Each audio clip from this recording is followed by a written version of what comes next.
ብዙዎቻችሁ ኤአይን በዕለት ተዕለት ኑሯችሁ ውስጥ እየተጠቀማችሁ ካልሆነ አንድ እርምጃ ወደኋላ እየቀራችሁ ነው። ለዚህም ነው የኤአይ ሙሉ ኮርስ ያዘጋጀውላችሁ። ኤአይን መጠቀም በዚህ ዘመን እንደ ስልጡንነትና እንደ ፈጣን የስራ አማራጭ ወይ ደግሞ እንደ ፈጣን የስራችሁን መግደያ መሳሪያ እየሆነ መጥቷል። ስለዚህ ኤአይን እየተጠቀማችሁ ካልሆነ በጣም ባህላዊና ወደኋላ እየቀራችሁ ነው። ስለዚህ ኤአይን ከዛሬ ጀምሮ እንዴት እንደምትጠቀሙ ስቴፕ ባይ ስቴፕ አሳያችኋለሁ። ስልካችሁ እናንተን ያውቃችኋል፣ ስኬጁላችሁን ያውቃችኋል፣ የምታደርጉትን ነገር ያውቃችኋል። ፎቶአችሁን በአንድ ታፕ መቀየር ትችላላችሁ።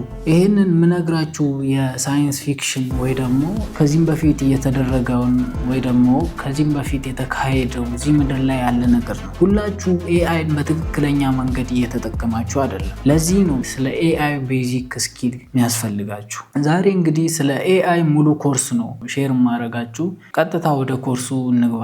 ኤአይ ምንድን ነው? አርቲፊሻል ኢንተለጀንስ ወይ ደግሞ ኤአይ ማለት ኮምፒውተሮችን ማስተማር ነው። የተለያዩ የሰዎችን ስራ ተክቶ እንዲሰሩልን ኮምፒውተሮችን ስቴፕ ባይ ስቴፕ ማስተማር ማለት ነው። ስለዚህ እነዚህ የሰውን ቋንቋ አንደርስታንድ ማድረግ ይችላሉ፣ ኢሜጆችን ሪኮግናይዝ ማድረግ ይችላሉ፣ የተለያዩ ውይይቶችን ዲሳይድ ማድረግ ይችላሉ፣ ከተለያዩ ነገሮች መማር ይችላሉ። ከነዚህም ውስጥ ለምሳሌ ስልካችንን ሊጠቀም ይችላል። ስልካችን እንደ ፌስ ሪኮግኒሽን ወይ ደግሞ እንደ ቮይስ አሲስታንት እንደ ካሜራ ኢምፕሩቭመንት ልንጠቀመው እንችላለን። ሁለተኛ ሶሻል ሚዲያን ይጠቀማል። ሶሻል ሚዲያ ቪዲዮዎችን፣ የተለያዩ ጓደኞችን ሰጀስት ሊያደርግ ይችላል፣ ኮንቴንት ፊልተር ሊያደርግ ይችላል። ሶስተኛ ኦንላይን ሾፒንግ፣ ፕሮዳክት ሪኮመንዴሽን፣ ከስተመር ሳፖርት ቻት ቦቶች ሊኖሩ ይችላሉ። ለምሳሌ ማፖች፣ የትራፊክ መንገዶችን ፕሬዲክት የሚያደርጉ የተለያዩ አሪፍ መንገዶችን ለእናንተ ሰጀስት የሚያደርጉ ኤአይዎች ይኖራሉ። ብዙ ሰዎች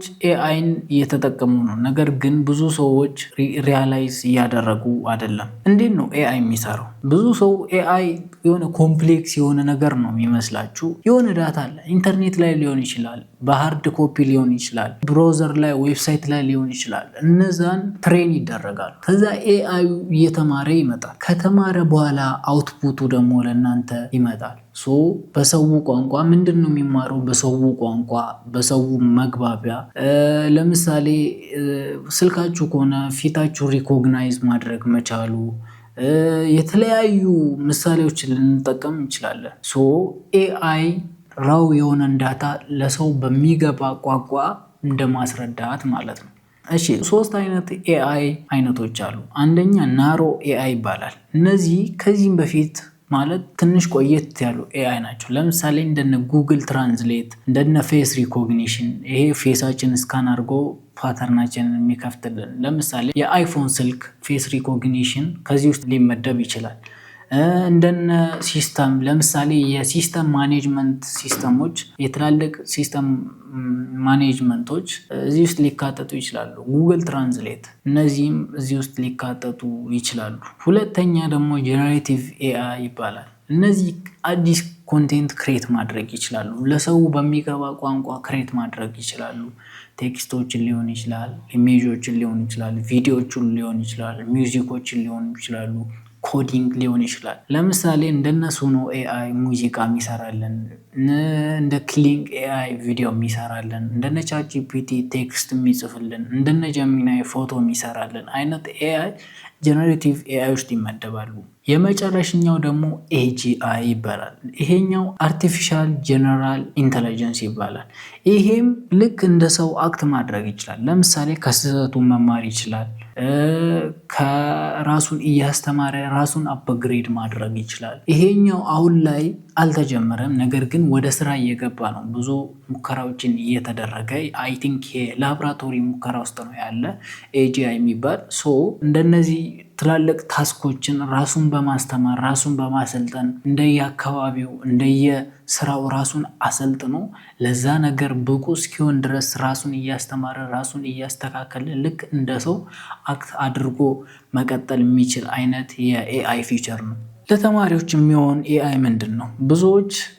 ብዙ ተማሪዎች ኤአይን እየተጠቀሙ አይደለም። ሌዚ ነው የምንሆነው፣ በጣም ሰነፍ ነው የምንሆነው ብሎ ሊያስቡ ይችላሉ። ነገር ግን ኤአይ ለማጥናት ቀላሉ መንገድ ነው። ሰነፍ የምትሆኑት ፈተና በሱ ከተፈተናችሁ፣ አሳይመንቶችን በሱ ከሰራችሁ፣ ሆምወርኮችን በሱ ከሰራችሁ ሰነፍ እየሆናችሁ ትሄዳላችሁ። ነገር ግን እንደ ሪሰርች እንደ ተጨማሪ እንደ ማቴሪያል ከተጠቀማችሁ በጣም ቀልጣፋ የሆነ ይመጣላችኋል። ለምሳሌ ለርን ፋስተር ለምሳሌ ስለ ፎቶሲንቴሲስ እንደ 10 ዓመት ልጅ አስረዳኝ ብትሉ ጥሩ አድርጎ ሊያስረዳችሁ ይችላል። ፎቶሲንቴሲስ እንደዚህ ነው፣ እንደ ወተት አድርጎ የእናታችሁን ወተት በቃ የሆነ ዲቴይል አድርጎ ለእናንተ ሊያስረዳችሁ ይችላል። በቀላሉ ከባዱን ነገር ወደ ቀላል አድርጎ ሊያስረዳችሁ ይችላል። ለምሳሌ ቋንቋ የሚከብዳችሁ ከሆነ ማትሪክስን በአማርኛ አስረዳ ብትሉ ሊያስረዳችሁ ይችላል። ለምሳሌ የእናንተን ፕሮናውንሴሽን ሊያሳድግላችሁ ይችላል። ቋንቋዎችን ትራንስሌት ማድረግ ይችላል። ሀሳቡን ሳይለቅ አሁን ጉግል ትራንስሌት ደረቅ ያለ ሀሳብ ነው የሚናገረው። ስለዚህ ኤአይ ደግሞ በሰውኛ አይነት ቋንቋ ተጠቅሞ ስለሚያስረዳችሁ በሚገባችሁ አይነት ቋንቋ ነው የሚያስረዳችሁ። የሆነ እንደ ሪሰርችም አሲስት ልታደርጉ ትችላላችሁ። ለምሳሌ አርቲክሎችን ሳማራይዝ ማድረግ ትችላላችሁ። ኮንሴፕቶችን ኤክስፕሌን ማድረግ ትችላላችሁ። የተለያዩ ስቴዲ ፕላኖችን በሱ ጀነሬት ማድረግ ትችላላችሁ። ኤአይ እናንተ አሪፍ እንድታስቡ ነው የሚያደርጋችሁ እንጂ አለማሰብን እንድታቆሙ አይደለም። እሱ ብቻ ላይ ዲፔንድ ሁናችሁ አለማሰብ እንድታቆሙ አይደለም። በሱ እያሰባችሁ የተሻለ ሰው እንድትሆኑ ነው። ለምሳሌ ኤአይ ለስራ እና ለፕሮዳክቲቪቲ ደግሞ እንዴት እንደምትጠቀሙ ላሳያችሁ። ኤአይ የብዙ ሰዓት ስራችሁ፣ የሳምንት ስራችሁ በሰዓት ውስጥ ሊጨርስላችሁ ይችላል። ለምሳሌ አንድ ኤአይን የሚያውቅ ሰው ከተለመደው ከማንኛውም ሰው የተሻለ በፍጥነት ስራውን ሊሰራለት ይችላል። ምክንያቱም ይሄ ፕሮዳክቲቪቲ ላይ በጣም ጠቃሚ ነገር ነው። ለምሳሌ ኢሜሎችን ድራፍት ማድረግ፣ ሪፖርት ማድረግ፣ ፕሬዘንቴሽን መጻፍ፣ ማርኬቲንግ ኮንቴንት በሰከንዶች ውስጥ መጻፍ፣ እነዚህም በቀላሉ ቶሎ ነገሮችን ሊጽፍላችሁ ይችላል። ሁለተኛ ሚቲንጎችን ትራንስክራይብ ሊያደርግ ይችላል። ቶሎ በፍጥነት ሚቲንጎችን ልክ እየሰማ ሪከርድ አድርጎ ሰማራይዝ ሊያደርግላችሁ ይችላል። ከዛ ውስጥ ምንድነው የተነገረው፣ ዋና ፖይንቱ ምንድነው ብሎ ሊያስረዳችሁ ይችላል። ለትላልቅ ኦርጋናይዜሽኖች ታስኮችን ማኔጅ ሊያደርግላቸው ይችላል። ስኬጁሎችን ክሬት ሊያደርግ ይችላል። ማስታወሻዎችን ክሬት ሊያደርግላችሁ ይችላል። አፖይንትመንት ካለ አፖይንትመንቶችን አስተካክሎ ሊሰጣቸው ይችላል። ስለዚህ ኤአይን በመጠቀም እነዚህን ትላልቅ ታስኮች መስራት ትችላላችሁ። ኤአይ ለቢዝነስ ምንድን ነው የሚጠቅመው? ኤአይ ከዚህም በኋላ ስሞል ቢዝነሶች፣ ሱቆች፣ ሳሎን ቤቶች፣ የውበት ሳሎኖች፣ የወንዶች ፀጉር ቤት፣ እንደዚህ ትናንሽ ስሞል ቢዝነሶችም ሊጠቀሙ ይችላሉ። ከዚህም በፊት በጣም ትላልቅ ካምፓኒዎች እንደነ የተለያዩ የኢትዮ ቴሌኮም ሊሆን ይችላል። በጣም ትላልቅ ካምፓኒዎች ብቻ የሚጠቀመው ጊዜ እያበቃ ነው። አሁን ሁሉም ሰው እየተጠቀመ እንዲሄድ እየተደረገ እየተሰራ ነው። ለዛም ነው እኛም ኤአይን ዴቨሎፕ አድርገን ፐብሊሽ ያደረግነው። ለምሳሌ እንደ ከስተመር ሰርቪስ 24 ሰዓት የማይተኛ አሁን አንድ ጓደኛ ያለ ሚኒሜ የሚባል አንድ አፕሊኬሽን ሰርቶ ፐብሊሽ አድርጓል እና መጠቀም ትችላላችሁ። እንደ ከስተመር ሰፖርት እናንተን ሆኖ የሚያወራ ከስተመራችሁ፣ አሁን እናንተ ተኝታችሁ ከስተመራችሁን የሚያወራላችሁ ኤአይ 24 ሰዓት የማይደክም የማይተኛ የማይሰላች የከስተመር ሰፖርት ማለት ነው። ለማርኬቲንግ፣ ለማስታወቂያ፣ ለሶሻል ሚዲያ ፖስቶች፣ ለከስተመር አናላሲስ ልትጠቀሙ ትችላላችሁ። ለሴልስ ከስተመሮችን ከኢንተርኔት ላይ ፋይንድ ማድረግ፣ ስልክ ቁጥራቸውን ወይ ኢሜይላቸውን ፈልጎ ሊያመጣላችሁ ይችላል። ጸባያቸውን አናላይዝ ሊያደርግላችሁ ይችላል። ምን አይነት ጸባይ ነው ያለው የኔ ከስተመሮች፣ ምን አይነት ጸባይ ነው ቤት ሊገዙ የሚችሉ ለሪል ስቴት ካምፓኒዎች፣ እንደነዚህ አይነት ነገሮችን በቀላሉ ጀነሬት አድርጎ በቀላሉ ሳማራይዝ አድርጎ ሊያመጣላችሁ ይችላል። ለምሳሌ ለስሞል ቢዝነሶች ሎጎ ክሬት ማድረግ ሊሆን ይችላል፣ ዌብሳይት ቢውልድ ማድረግ ሊሆን ይችላል፣ ቪዲዮዎችን ለመስራት ሊሆን ይችላል፣ ማስታወቂያዎችን መጻፍ ሊሆን ይችላል። እነዚህ ቻት ቦቶች 24/7 ሳይደክሙ ለማርኬቲንግ ለሴልስ ልትጠቀሙ ትችላላችሁ። ስለዚህ ለቢዝነስ በዚህ መልኩ ልትጠቀሙ ትችላላችሁ።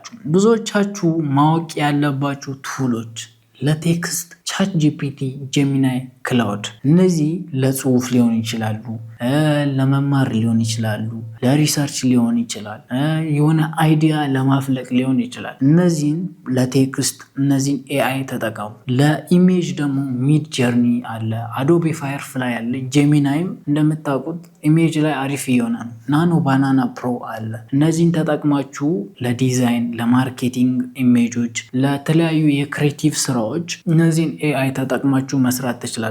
ለቪዲዮ ለአውቶማቲክ ኤዲቲንግ ሊሆን ይችላል፣ ለሳብታይትል ሊሆን ይችላል፣ ለቪዲዮ ጀነሬሽን ሊሆን ይችላል። እንደነ ክሊንክ ኤአይ እንደነ ሲዳንስ ሂግስ ፊልድ ላይ ያሉ የኤአይ ፕሮዳክቶች ሊሰሩላችሁ ይችላሉ። ለኮዲንግ ለለርኒንግ ፕሮግራሚንግ ለመማር ሊሆን ይችላል።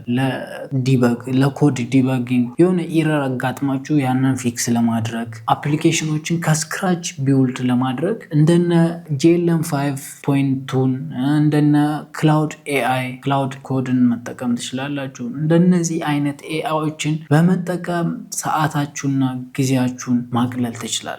እውነት ኤአይ ስራችንን ሊቀማ ይችላል? ኤአይ በቀጥታ ስራችንን ላይቀማ ይችላል። ይሄም እንግዲህ ኦልሞስት ግማሽ ፐርሰንቱ ሊሆን ይችላል። ነገር ግን ብዙ ኤአይዎች አሁን እየተሻሻሉ እየመጡ ስለሆነ ሊቀሙ ይችላሉ።